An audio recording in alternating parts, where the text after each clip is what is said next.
every neighborhood in every city, balks at developers kind of gentrifying areas, and it's street cred. I don't believe in perfection. I think it's more a matter of perception. What someone might think is perfect, someone else doesn't.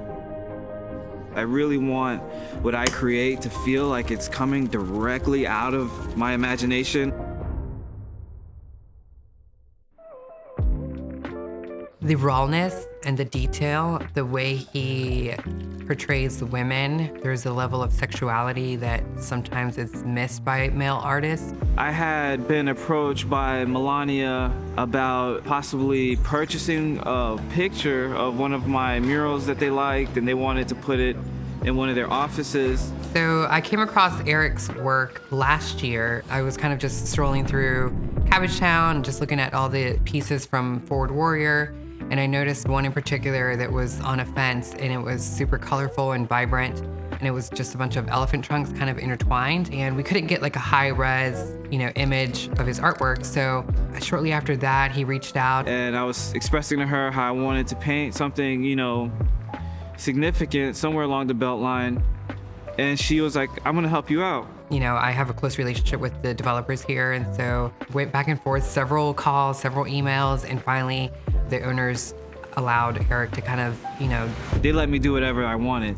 We wanted to be a little different in that aspect, just having a sense of real culture that kind of, brings the soul out of a apartment community is what it means to me. I love the location of the piece. I feel like it balances everything else they have going on in this building. And I'm just very proud to be part of it. In Atlanta, you're seeing a lot more corporations pay attention to real street art, from the ground up. I think the ambiance they're creating here is on point. I love this beautiful dance that's happening between developers and artists in Atlanta. I knew what I was gonna paint, but I was very loose with it. And that's one thing I love about these elephants. There's so much texture, and once you throw all the color and the texture together, it's just a lot of fun. This is kind of inspired by a piece I had already painted and sold. So I saw a chance to recreate it a lot larger and get a little more detail into it. So it's basically, the same Twisted Circus theme, which is based on these two characters, the elephant and the ballerina. It's a story of how they met and how they fell in love. And I use that just as a platform to talk about how different we are all from each other, but how we need to put efforts into coexisting, and love is the answer. We can look past that exterior and really see what's inside of people. I love his work, and obviously like the message that he has to say behind his artwork. And I love the duality behind the ballerina and the elephants. Really is a great representation of what we need more in this world, and that's an equilibrium between a feminine and a masculine. It's a great piece, and I love that she's ethnically ambiguous, because she could be any woman in the world. If you look closely at the ballerina, you notice that her eyes are closed, almost reflecting on her life and some of her experiences and relationships especially.